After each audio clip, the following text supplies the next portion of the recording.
Hi students, welcome to English Madhyam. तो आज हम पढ़ने जा रहे हैं SSC CGL 2022 tier 2 shift 7 March की। ठीक है, तो आज पहला पैरा जंबल है। ठीक है, आप एक बार अटेम्प्ट कर लो, उसके बाद मैं अपना एक्सप्लेनेशन देता हूँ। The sustainable development goals were adopted by all United Nations member states in 2015 to end poverty, reduce inequality and build more peaceful, prosperous societies by 2030। कह रहा है जो SDG थी उसको कब यूनाइटेड नेशन ने अडॉप्ट किया था? 2015 में किया था, मतलब उसके मेंबर्स ने 2015 में अडॉप्ट किया था उसको।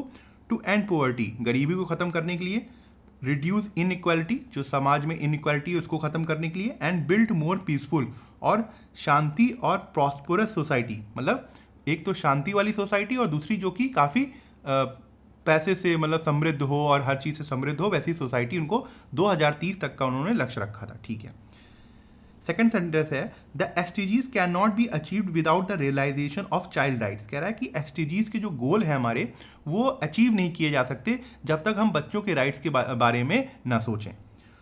Also known as the global goals, the SDGs are a call to action to create a world where no one is left behind। कह रहा है कि इनको हम ग्लोबल गोल्स भी कहते हैं, और ये SDGs जो है एक तरीके की कॉल है, एक पुकार है कि हम एक ऐसे एक्शन लें और एक ऐसा वर्ड बनाएं जहाँ पे कोई भी पीछे ना रहे।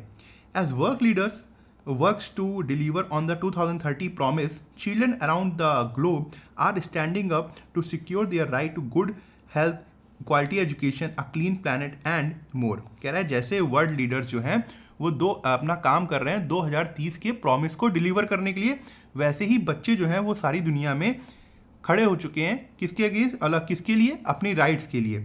और वो अपने राइट्स को सिक्योर करना चाहते हैं। वो राइट्स कौन से हैं? Good health, quality education, a clean planet और सारी। ठीक है, क्या लगता है पहला सेंटेंस क्या होगा? ऑप्शन में टैग करते हैं। पहला तो ए ही है, ठीक है। दूसरा देखो बी डी सी बी, तो बहुत सारे खुद सोचते हैं।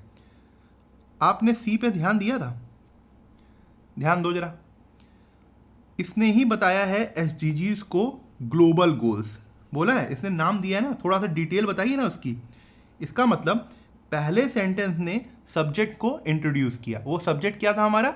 एसडीजी थे ना, सस्टेनेबल डेवलपमेंट गोल्स थे। अब उसका नाम बताना है, थोड़ा सा दूसरा नाम बताना है, तो कह रहा है also known as the global goals. तो सेकंड सेंटेंस लग रहा है ना ये, ठीक है, सी हो गया। अब ऑप्शन पे आ जाते हैं। ये कट गया, ये कट गया, ये है, ये कट गया। इसका मतलब 100% यही है और हमें आगे चेक करने की जरूरत नहीं है, मगर अपनी अंडरस्टैंडिंग के लिए तो देखना ही पड़ेगा। तो ए सी, ठीक है। अब बताओ बी आएगा कि डी आएगा? The SDGs can not be achieve without the realisation of child rights. अब ये बता रहा है कि कमी क्या है। कह रहा है कि इसको हम अचीव नहीं कर सकते ना। और उसके बाद डी में दिखा रहा है कि children around the globe are standing up, वो खड़े हैं अपने राइट्स के लिए। तो पहला क्या बात आनी चाहिए? सही समझ में आ रहा होगा कि जो बी है वही आना चाहिए। क्यों? क्योंकि अब उसने स्टार्ट की है बात करना चाइल्ड राइट्स की, उसके बाद डिटेल दिया हुआ है, फिर उसके बाद बताया कि कैसे चिल्ड्रन जो है वो एक्शन ले रहे हैं अपने राइट्स को प्रोटेक्ट करने के लिए। तो बी और उसके बाद डी, ठीक है। तो थर्ड वाला होगा the prices of cooking oil. एक बार आप ट्राई कर लो, उसके बाद देखना मेरा explanation. The prices of cooking gas, pulses, vegetables have registered a sharp rise. कह रहा है कि जो कुकिंग गैस है, जो घर में गैस यूज़ होती है, पल्सेस दालें हैं और जो सब्जियां हैं, उन्होंने बहुत ही ज़्यादा उनकी जो वैल्यू है या उनकी कॉस्ट में काफ़ी हाई राइज हुआ है, काफ़ी बढ़ गए हैं। In recent year the prices of essential commodities have gone up sharply. ठीक है, कह रहा है कि जो इन रिसेंट ईयर, जो अभी जो साल हैं, कुछ जो साल बीते हैं, उसमें देखा गया है कि जो एसेंशियल कॉमोडिटीज़ हैं, जो डेली रोज़मर्रा की जो हमारी चीज़ें हैं, उनकी जो प्राइसेस हैं वो काफ़ी ऊपर उठ गए हैं। The low income groups and the salaried classes are the worst sufferers. कह रहा है कि जो कम पैसे कमा रहे हैं या फिर जो सैलरी क्लास है, वो सबसे ज़्यादा सफ़र कर रहे हैं। ठीक है, living has become quite a costly affair these days. कह रहा है कि जो जीना आजकल ना बहुत ही ज़्यादा कॉस्टली हो गया है आजकल, क्योंकि इतनी महंगाई बढ़ गई। क्या होना चाहिए? R Q S P. पहला सेंटेंस क्या लग रहा है? पी को देखें पहले। The prices of cooking gas, pulses, vegetable have registered a sharp rise. मतलब ये कुछ लग नहीं रहा कि बीच की बात है, ये अचानक से महंगाई की बात करने लग गया है ना। इसके बाद तो बहुत अच्छे अच्छे सेंटेंस है। इसको हटा देते हैं अभी। S, living has become quite a costly affair in these days. हाँ, ये स्टार्टिंग पॉइंट हो सकता है कि जीना आजकल बड़ा कॉस्टली हो गया है। जैसे हम लोग नहीं कहते हैं चाय की टपरी में बैठ के बात करते हैं, बहुत महंगा हो गया आजकल हर चीज़, है ना, एकदम जीते नहीं बन रहा है, तो ये हो सकता है। ठीक है, क्यू वाला देखते हैं। In recent year the prices of, फिर से वही बात आ गई कि अभी उसने बात करी है लाइफ की यहाँ पर कि बहुत ज़्यादा कॉस्टली हो गई। यहाँ पे ये सीधे कॉमोडिटीज़ के ऊपर कूद पड़ा कि आजकल दाल चावल बहुत महंगा हो गया है, लग नहीं रहा इतना। आर पे देखते हैं, the low income groups and salaried classes are the worst sufferer. किस चीज़ के सफरर, किस लिए वो परेशान हो रहे हैं, ये तो बताया नहीं, तो पहला तो ये हो नहीं सकता। तो पहला कौन सा हो सकता है, ऐसे ही हो सकता है। और देखो पहला ही सेंटेंस चूज करते ही हमको आंसर मिल गया। अब थोड़ा सा डिटेल देख लेते हैं भाई। इसने पहले बोला living has become quite a costly affair these days, आजकल जो जीना है वो काफ़ी कॉस्टली हो गया, ठीक है। उसके बाद आर पे आता है, वो आर पे क्या कह रहा है, the low income groups and the salaried classes are the worst suffer. अब बता रहा है कि जो कॉस्ट बढ़ गई है, जो कॉस्टली हो रहा है, तो सबसे ज़्यादा परेशान कौन हो रहा है, अंबानी साहब होना होंगे, कितनी महंगाई बढ़ जाए। हम जैसे लोग होंगे ना, जो मिडिल क्लास लोग हैं, वो सफ़र करेंगे सबसे ज़्यादा। द लो इनकम, तो यहाँ पे क्या है, इसीलिए यहाँ पे एस आर आया। उसके बाद क्यों आया, क्यों, अब बता रहा है इन रिसेंट ईयर, कुछ सालों में, the prices of essential commodities, जो रोज़मर्रा की चीज़ें थी उनकी जो बहुत ही ज़्यादा उनकी प्राइजेज बढ़ गए हैं, ठीक है। अब कौन सी हैं ये एसेंशियल कॉमोडिटीज़, कौन सी हैं, तो उसने पी में एग्जाम्पल दिया है, the prices of cooking gas, pulses, vegetables have registered a sharp rise, तो ये होगा पी होगा, ठीक है। अच्छा एक बात और, कभी कभी एग्जामिनर जो है आपके दिमाग के साथ खेलने की कोशिश करता है, या तो वो एकदम ऐसे ही दे देता है, ठीक है, या फिर वो एकदम ऐसे दे देता है, मतलब सेंटेंस सही लगा के दे देता है, या फिर अपोजिट दे देता है। तो अगर कभी ऐसा लगे कि नहीं फ्लो वैसे ही बन रहा है तो घबराना मत, ठीक है, क्योंकि हम लोग का दिमाग का सोचने का तरीका ये होता है, नहीं ये एकदम ऐसा थोड़ा देगा, थोड़ा सा उल्टा पुल्टा करके देता है एग्जामिनर। ये लोग इस चीज़ का फ़ायदा उठाते हैं, बहुत बार देखा है मैंने एग्जामिनेशन में, ठीक है। या ट्राई करो, instead they are constrictors meaning they squeeze their prey to death before swallowing it whole. कह रहा है कॉन्स्ट्रिक्टर्स मतलब जो दबाते हैं, ठीक है, मीनिंग और से बताया भी है यहाँ पे कि इसका मतलब ये है कि वो अपने शिकार को, प्रे को स्क्यूज करते हैं, दबा लेते हैं, टू डेथ, जब तक वो मर नहीं जाते, बिफोर सॉइलिंग इट होल, पूरा कटकने से पहले, ठीक है। किस चीज़ की बात हो रही है, कौन दबा रहा है, क्या कर रहे हैं, कुछ पता है, तो ये तो ओपनिंग सेंटेंस नहीं हो सकता। मैं आपको तरीके बता रहा हूँ कि किस तरीके से हम सोच सकते हैं ना, बहुत से तरीके हो सकते हैं, हर लगातार आप वीडियो देखोगे तो समझ में आने लग जाएगा। Agile on water but awkward on land. Agile मतलब कि वो बहुत ज़्यादा पानी में तेज क्विकली मूव कर सकता है, बट ऑकवर्ड ऑन लैंड, मगर लैंड में उतनी तेजी से नहीं कर सकता है।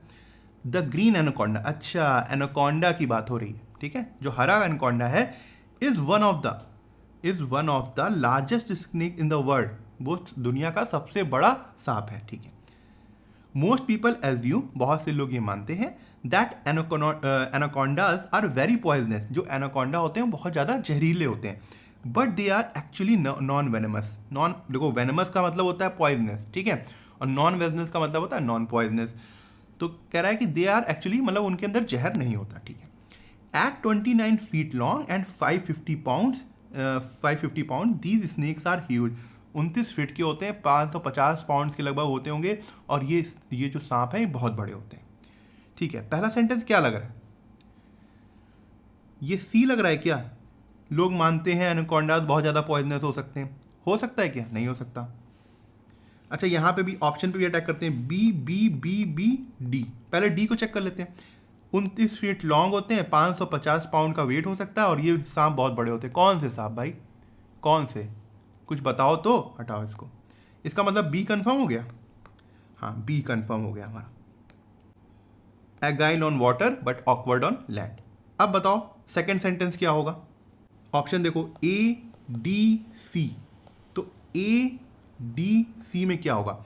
अभी देखो यहाँ पे एनाकोंडा की बात करी है इसने, ग्रीन एनाकोंडा की बात करी है, डी वाले को ध्यान से देखो, उसने थोड़ा सा डिटेल बताई उसी के बारे में, बताया है ना, तो क्या लग रहा है यही होगा फिर, बी डी, कि वो 29 फीट लॉन्ग होते हैं, 550 पाउंड के होते हैं, ठीक है। अब सी और ए को देखो, ध्यान से देखो, कि यहाँ पे जो लोग हैं वो ये एज्यूम कर रहे हैं जो एनाकोंडाज हैं वो काफ़ी पॉइजनस होते हैं, ठीक है। मगर उसने बोला इंस्टेड, इसके बजाय ये होते हैं कॉन्स्ट्रिक्टर्स, मतलब ये जहरीले नहीं होते, ये अपने शिकार को दबा कर मारते हैं। पहले कौन सी बात आनी चाहिए थी? सोचो, सी आना चाहिए था ना, तो क्या हो गया बी डी सी, तो यही आंसर है हमारा। और उसके बाद A, they are constrictors meaning they squeeze their prey to death before swallowing it whole, तो क्या होगा answer B D C A. तो ठीक है, अब क्लोज टेस्ट स्टार्ट करते हैं। The sun is a star at the centre of dash solar system, ये तो बहुत ईजी है लग रहा है। जो सूरज है वो हमारे सोलर सिस्टम के सेंटर में है, एक और स्टार भी है। क्या होना चाहिए सोलर सिस्टम के पहले? Huge, huge solar system, typical, A, the, क्या होना चाहिए बताओ भाई? ह्यूज जो है वो एक एडजेक्टिव है, टिपिकल एक एडजेक्टिव है, द जो है ए जो है वो क्या है? इनडेफिनेट, इनडेफिनेट आर्टिकल है, और द जो है वो एक डेफिनेट आर्टिकल है। इसको डेफिनेट क्यों बोलते हैं? अच्छा ये बताओ। देखो नाम से ही पता चल रहा है कोई चीज़ डेफिनेट है, कोई चीज़ मतलब जिसको बारे में हम श्योर हैं, और इनडेफिनेट क्या हो गया? अनंत, है ना। इस तरीके से भी सोच सकते हैं हम लोग कि ए इनडेफिनेट चीज़ों में यूज़ होता है जिसके बारे में हमें पता नहीं है ज़्यादा, द उनके लिए यूज़ होता है जिनके बारे में हमें पता है, ठीक है। सोलर सिस्टम क्या एक यूनिक नाम नहीं है? सोलर सिस्टम क्या एक यूनिक नाम नहीं है? है। यहाँ पे वैसे ये इसका और इसका कोई मतलब नहीं आ रहा है। टिपिकल का मतलब क्या होता है? कॉमन। ह्यूज का मतलब बड़ा, तो ये तो आ नहीं सकता। अब यहाँ पे आर्टिकल चाह रहा है, वो आर्टिकल क्या ए सोलर सिस्टम होगा? क्या कोई जनरल सोलर सिस्टम की बात हो रही है? नहीं हो रही, एक पर्टिकुलर सोलर सिस्टम है ना। अब ये मत कह देना सर आकाश में तो बहुत सारे सोलर सिस्टम, उसकी बात नहीं हो रही मेरे भाई। यहीं यहीं इसी सोलर सिस्टम की बात हो रही है जिसमें हम रह रहे हैं, ठीक है। तो एक ही सोलर सिस्टम है, पर्टिकुलर है, हम सबको पता है, तो दा लगाओ यहाँ पर। It is nearly perfect ball of hot plasma, कह रहा है ये एक परफेक्ट बॉल है हॉट प्लाज्मा की, है ना, लावा की। The sun has inspired us since ancient times, कह रहा है जो सन है उसने हमको मोटिवेट किया है, उत्साह दिया है जब से एशियन टाइम से, काफ़ी पुराने, जब से मतलब दुनिया स्टार्ट हुई। It is central to mythology and religion in dash around the world, कह रहा है ये एक बिंदु, एक केंद्र बना हुआ है। मिथोलॉजी मतलब, अब इंग्लिश में ऐसे वर्ड हैं हो सकता है जिसके ऊपर हम आस्था रखते हैं उसको भी वो मिथोलॉजी कहते हैं, तो उसमें कुछ कर नहीं सकते। तो कह रहा है कि ऐसी कहानियाँ चाहे वो ईश्वर से जुड़ी हों, चाहे वो सूर्य देवता से जुड़ी हों, वो उसको मिथोलॉजी का नाम दे रहे हैं कि इनसे काफ़ी रिलीजियस और मिथोलॉजी जो भ्रामिक कहानियाँ हैं वो उससे जुड़ी हुई हैं, ठीक है। इन dash around the world, scenes, process, culture, types, क्या आना चाहिए? इन प्रिपोजिशन आ गया, सभी नाउन होंगी, सभी नाउन, क्या यहाँ नाउन दिया हुआ है सब, ठीक है। क्यों? प्रिपोजिशनल ऑब्जेक्ट चाहिए। क्या आना चाहिए? सीन्स, बहुत इजी है। कल्चर्स, कल्चर्स में होता है ना ऐसा, तो कि सारे जितने भी कल्चर्स हैं, चाहे वो इजिप्टियन हो, चाहे वो इधर मेसोपोटामिया के थे, या फिर आर्यन वाले कल्चर थे, या फिर इंडस वैली सिविलाइजेशन का कल्चर था, तो इन सारे कल्चर में एक ये केंद्र बना हुआ था सूर्य। It keeps our planet warm enough for living things to grow, ये हमारे प्लानट को गर्म रखता है इतना कि ये चीज़ें ग्रो हो सकें, जो लिविंग थिंग्स हैं वो बढ़ सकें। And it gives us light so we can see, और ये हमको लाइट देता है कि हम देख सकें। It is by far the most important, ये बहुत ही ज़्यादा मोस्ट इम्पॉर्टेंट क्या है? Dash of energy for life on earth, जिंदगी के लिए अर्थ में। Control, gesture, source, symbol, symbol से तो कोई मतलब नहीं है। जेस्चर का मतलब क्या होता है? जेस्चर जैसे हाथ हिलाना, वो भी नहीं हो सकता। कंट्रोल, किसी चीज़ का कंट्रोल नहीं, सोर्स होगा, सोर्स ऑफ एनर्जी है, ठीक है। यही ओरिजिन है, स्टार्टिंग पॉइंट ऑफ एनर्जी का लाइफ में, अर्थ में, लाइफ के लिए। It is about 100 times as wide dash the earth, ठीक है। If there were no sun, अगर कोई सन ना होता, many things wouldn't occur like photosynthesis, बहुत सी चीज़ें ना हो पाती, जैसे जैसे एग्जांपल दे रहा है फोटोसिंथेसिस और द प्रेजेंस ऑफ ऑक्सीजन, फिर ऑक्सीजन भी नहीं होती, which would have cause no existence of life, जो कि कभी भी लाइफ को प्लैनेट में आने ही ना देती, एग्जिस्ट ही ना करने देती, ठीक है। क्या होना चाहिए यहाँ पे? It is about 100 times as wide dash the earth, like, as, than, about, as wide like the earth, as the earth, than the earth, about the earth. देखो एक चीज़ आप लोगों ने पढ़ी होगी,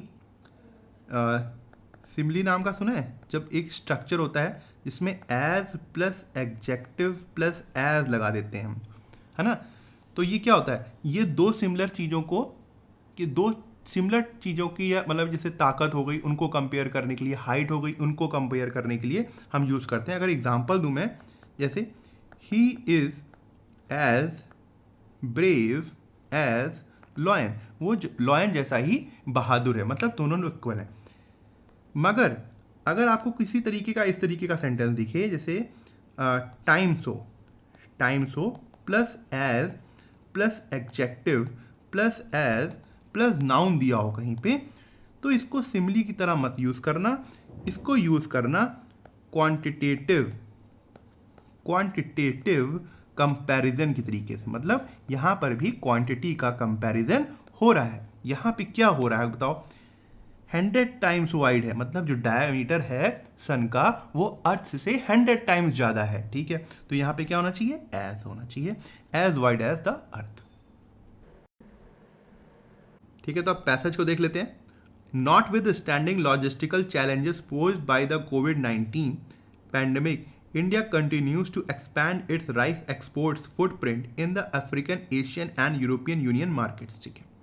पहली बात तो नॉट विथ स्टैंडिंग का यूज समझ लो कि इसका मतलब होता क्या है, नॉट विथ स्टैंडिंग, क्योंकि पेपर में भी कई बार आता है, इसका मतलब होता है इक्वल टू डिस्पाइट या फिर इन स्पाइट ऑफ, ठीक है। हिंदी में इसका मतलब होता है कि बावजूद, ठीक है, या फिर इसके बावजूद, ठीक है। तो यहाँ पे क्या मतलब निकल रहा है, इंस्पाइट डिस्पाइट, इसके अलावा, मतलब बावजूद, ऐसा होने के बावजूद भी वो इतना बढ़िया कर गया। जैसे अगर मैं बोलूँ बारिश होने के बावजूद भी वो ऑफिस टाइम पे पहुँच गया, ठीक है। तो आप नॉट विद अंडरस्टैंडिंग की जगह अगर यहाँ पे आप डिस्पाइट भी लिख देंगे तब भी कोई समस्या नहीं है, कोई भी ग्रामेटिकल एरर नहीं है। अगर आप यहाँ पे इंस्पाइट ऑफ भी लिख देंगे तब भी कोई समस्या नहीं है, डिस्पाइट के साथ ऑफ नहीं लगता, ठीक है। अब आगे बढ़ते हैं। Not with understanding logical challenges posed by कोविड-19 पैंडेमिक, कोविड-19 के द्वारा जो भी चैलेंजेस पोज किए गए थे, जो लॉजिस्टिकल सामान के लिए, मतलब सामान को इधर उधर करने के लिए, उसके बावजूद भी India continues to expand its rice export, India ने जारी रखा अपने राइस एक्सपोर्ट्स को बढ़ाने में, ठीक है। इन कहाँ पे, African, Asian, European Union markets, ठीक है। दस having the largest share in global rice trade, तो इसका नतीजा क्या हुआ कि जो उसका ग्लोबल राइस ट्रेड था उसमें काफ़ी लार्जेस्ट शेयर आ गया, मतलब काफ़ी उसने बढ़ा लिया इंडिया ने। The robust global demand, robust मतलब स्ट्रॉन्ग, क्या मतलब, द स्ट्रॉन्ग ग्लोबल डिमांड या the robust global demand also help India's growth in rice exports, कह रहा है कि जो बहुत हाई डिमांड थी उसने भी इंडिया के एक्सपोर्ट बढ़ाने में काफ़ी मदद की। इन 2020-21 इंडियाज राइस एक्सपोर्ट्स, किस चीज़ का, बासमती एंड नॉन बासमती चावल, rose by a huge 87% to 17.72 million ton from 9.42 million ton achieved in 2019। कह रहा है कि 2021 में भारत ने एक्सपोर्ट्स किया था किसका, बासमती और नॉन बासमती का जो किया था वो 87% जंप कर गया 2019 के मुकाबले। तो 21 में क्या हो गया था, 17.72, और यहाँ पे हो गया है 9.49%, तो लगभग 90% दिख रहा है, ठीक है। मैथ्स वाले स्टूडेंट तो हो ही है तुम लोग, CGL वाले, तो दिख ही रहा है यहाँ पर कि 87% है, ठीक है। In terms of value realization, India's rice exports rose by 38% to USD 8815 million in 2021 from USD 6397 million reported in 2000। कह रहा है कि जो अगर हम वैल्यूज रियलाइजेशन करें कि कितने पैसे उसने उसका कितना बढ़ा है, तो 38% बढ़ा है। USD 8815 मिलियन था 2020 में, कहाँ से था कि 2019 में 6397 मिलियन ही था, तो 38% का जंप मारा है किसने, वैल्यू रियलाइजेशन ने, किसकी जो वैल्यू है वो बढ़ गई है। इन टर्म्स ऑफ रुपीज, अगर हम रुपीज की बात करें, India's rice export grew by 44% to 65298 crore rupees in 2021 और ये कहाँ से हुआ था? पिछले साल से 45379 करोड़ इन द प्रीवियस, मतलब 44% का बढ़ोतरी हुई है पिछले साल से। पिछले साल थी 45,389 करोड़ और 2020 और 21 में कितना था? 65,298 करोड़। ठीक है।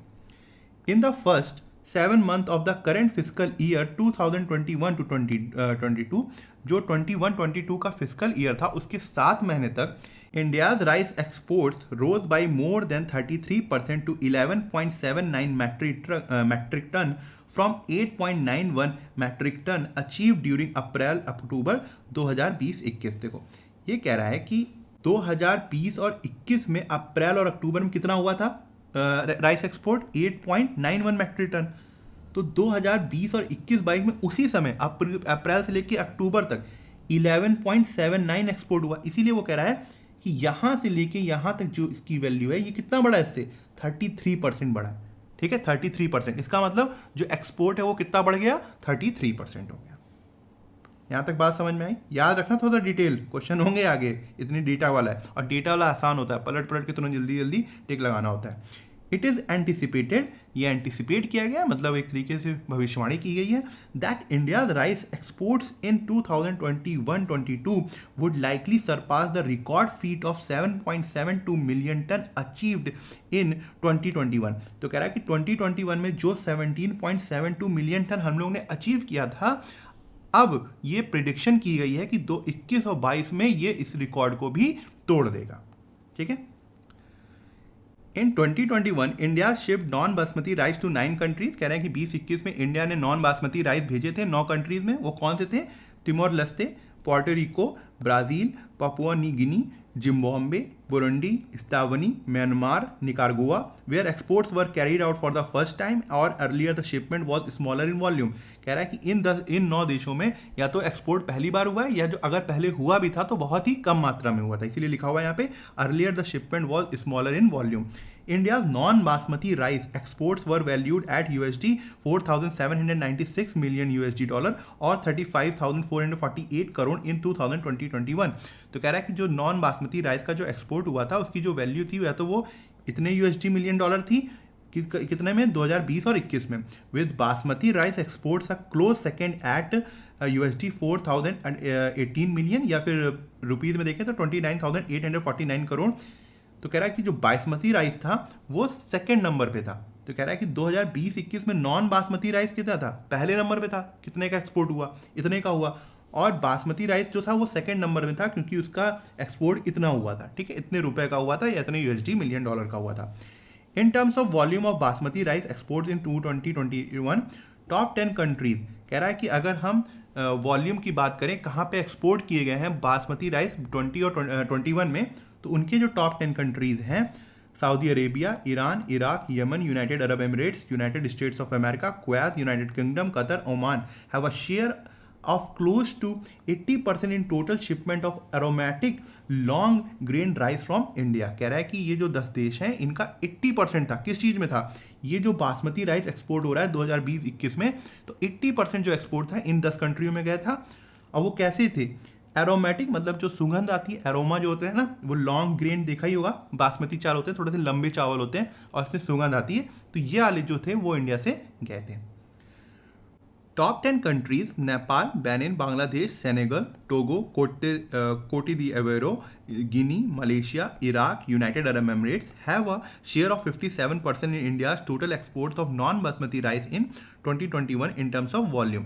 कह रहा है कि अगर 10 देशों की बात करें तो ये जितने भी 10 देशों के नाम लिए मैंने अभी, इनका 57% था। अगर हम बात करते हैं नॉन बासमती राइस की वॉल्यूम के, पैसों के हिसाब से नहीं, टर्म्स ऑफ वॉल्यूम में 2020-21 में इनका 57% हिस्सा था। ठीक है। तो अब ये क्वेश्चंस हैं, इसको बताओ। Which of the following questions can not be answered on the basis of our passage. कह रहा है कि जो अभी हम लोगों ने पैसेज पढ़ा है इसमें हम किस क्वेश्चन का आंसर नहीं दे सकते। How much basmati rice was exported by India 2021। कितना बासमती चावल जो था वो एक्सपोर्ट किया गया था इंडिया के द्वारा 2021 में। 2021 में इन द फर्स्ट 7 नहीं, यहाँ पे नहीं होगा, ये होगा, ये नहीं था। रोबस्ट इट इज एंटिसिपेटेड, यहाँ पे हम लोगों ने बात करी थी ना टॉप 10 कंट्रीज़ की, हाँ ये दिया हुआ है। इंडियाज नॉन बासमती, ये देखो यहाँ से पढ़ो, India's non basmati rice export was valued, अच्छा इतनी वैल्यू का था, with basmati rice export close to second इतनी वैल्यू का था, ठीक है।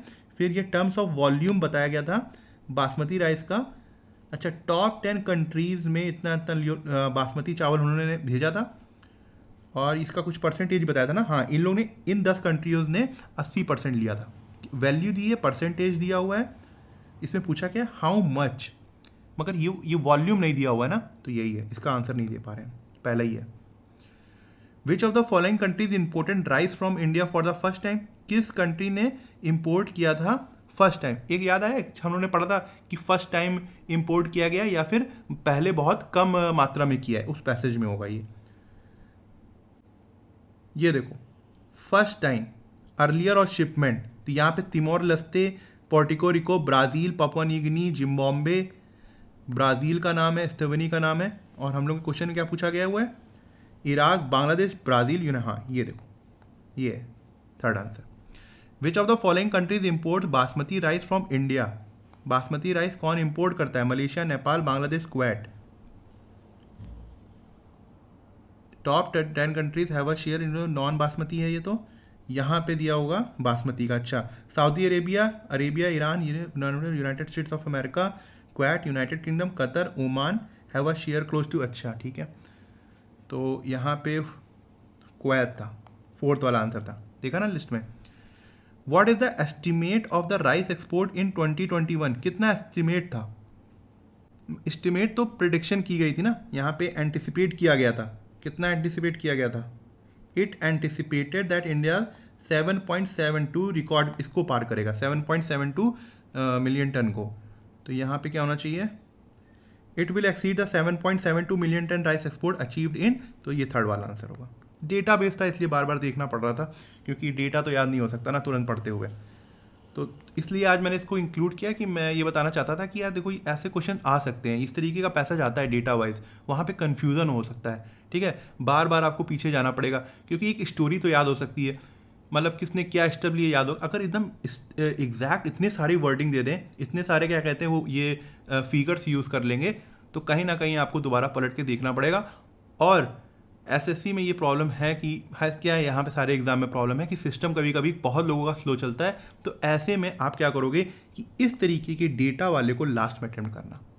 इंग्लिश के सेक्शन कर रहा हो तो ठीक है, मगर उसके में लास्ट में करना, क्यों? क्योंकि इसमें समय थोड़ा बर्बाद होगा, आसान होगा मगर समय थोड़ा ज़्यादा बर्बाद होगा, ठीक है। तो ठीक है, आज का लेक्चर यहीं ख़त्म करते हैं। आई होप आपको कुछ सीखने को मिला होगा, और आप कमेंट सेक्शन में ज़रूर बताइएगा कि आपको आज का लेक्चर कैसा लगा और आपको क्या सीखने को मिला। अगर आप मुझसे इंग्लिश ग्रामर पढ़ना चाहते हैं तो आप हमारा ऐप इंग्लिश माध्यम प्ले स्टोर से डाउनलोड कर सकते हैं। ऐप ओपन करते ही आपके सामने होम स्क्रीन आएगी, वहाँ पे आपको 5 ऑप्शन मिलेंगे, मेन, लाइब्रेरी, फीड, लेक्चर, पास। लेक्चर में क्लिक करते ही आपके सामने 2 वर्जन आएंगे, फ्री और पेड। पेड में क्लिक करते ही आपके सामने इंग्लिश ग्रामर का एक सेक्शन आएगा, जहाँ पे मैंने इंग्लिश एसएससी के लिए बहुत ही डिटेल में बताया हुआ है और बहुत ही सिंपल लैंग्वेज में बताया है, जो कि आपके कॉन्सेप्ट्स को और अच्छा करेगा और आपको अच्छे मार्क्स लाने में हेल्प करेगा। तब तक के लिए प्रैक्टिस करते रहिए। Thank you so much for watching this video.